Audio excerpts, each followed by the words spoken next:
పెరిగే ధరలకు అనుగుణంగా ఉద్యోగులు, పెన్షనర్లకు ప్రతి 6 నెలలకు ఒకసారి కరువు భత్యం డీఏ ప్రకటిస్తారు. పీఆర్సీలు ఆలస్యమైనా వారిని ఆదుకునేది డీఏ మాత్రమే. ఇక జనవరి వినియోగదారుల ధరల సూచి ప్రాతిపదికన మార్చిలో జూలై ధరల సూచి ప్రకారం సెప్టెంబర్‌లో కేంద్ర ప్రభుత్వం తన ఉద్యోగులు, పెన్షనర్లకు క్రమం తప్పకుండా డీఏలు ప్రకటిస్తుంది. కోవిడ్ సమయంలో మినహా గత 4 దశాబ్దాల్లో డీఏ మంజూరులో కేంద్రం ఆలస్యం చేసిన దాఖలాలు లేవు. పలు రాష్ట్ర ప్రభుత్వాలు సైతం కేంద్రం ప్రకటించిన వెంటనే తమ ఉద్యోగులకు డీఏ మంజూరు చేస్తున్నాయి. రాష్ట్ర విభజనకు ముందు, తర్వాత ప్రభుత్వ ఉద్యోగులు, పెన్షనర్లకు డీఏ ఎప్పుడు మంజూరు చేయాలనే విషయంపై నిర్దిష్టమైన పాలసీ లేదు.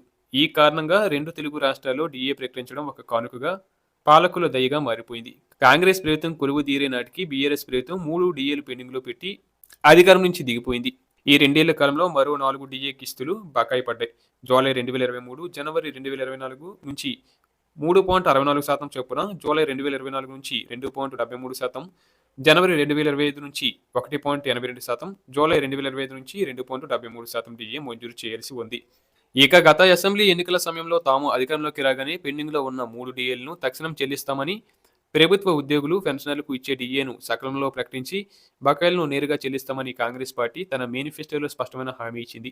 బీఆర్ఎస్ ప్రభుత్వం మాటల్లో ఎంప్లాయీస్ ఫ్రెండ్లీ సర్కార్ అంటూనే ఆచరణలో మాత్రం పూర్తిగా ఉద్యోగ వ్యతిరేక వైఖరి అవలంబించింది. దాంతో విసిగిపోయిన ఉద్యోగ, ఉపాధ్యాయ పెన్షనర్లు, వారి కుటుంబ సభ్యులు కాంగ్రెస్ పార్టీ ఇచ్చిన హామీని నమ్మి వారికి ఓటు వేశారు. అధికారంలోకి వచ్చి 2 ఏళ్లు గడుస్తున్నా ఇచ్చిన హామీని నిలబెట్టుకోకపోతే ఎలా అర్థం చేసుకోవాలని కాంగ్రెస్ ప్రభుత్వం ఏర్పడిన 6 నెలల్లో కొత్త పీఆర్సీ సిఫార్సులను అమలు చేస్తామని ఇచ్చిన హామీ కూడా నెరవేర్చలేదు.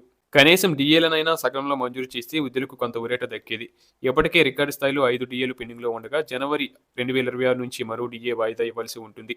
గతంలో ఎన్నడూ రాష్ట్రంలో ఇన్ని డీఏలు పెండింగ్‌లో పెట్టలేదు. జీతాలు ఎప్పుడు వస్తాయో తెలియని బీఆర్ఎస్ ప్రభుత్వ పాలనకు భిన్నంగా ఉద్యోగులకు ప్రతి నెల 1వ తేదీన కరెక్ట్‌గా వేతనాలు చెల్లిస్తూ ఉద్యోగుల అభిమానాన్ని చూరగొన్న రేవంత్ రెడ్డి సర్కారు డీఏలను సైతం సకాలంలో ప్రకటిస్తే బాగుండేదని వారు వాపోతున్నారు. ఈ చర్యతో ఉద్యోగులు, పెన్షనర్లను ఆదుకోవడమే కాకుండా ఎన్నికల్లో ఇచ్చిన ఒక ప్రధాన హామీని నెరవేర్చినట్లు అవుతుంది.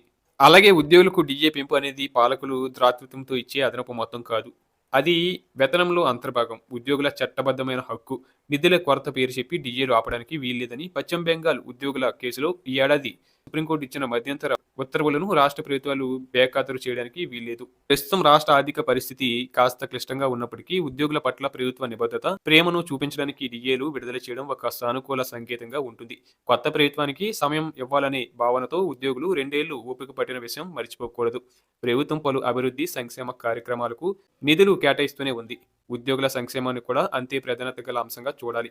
డీఏల మంజూరుకు ఉద్యోగ, ఉపాధ్యాయ, పెన్షనర్ సంఘాల జేఏసీ వివిధ రూపాల్లో ఒత్తిడి తెస్తున్నా ప్రభుత్వం స్పందించకపోవడం విచారకరం.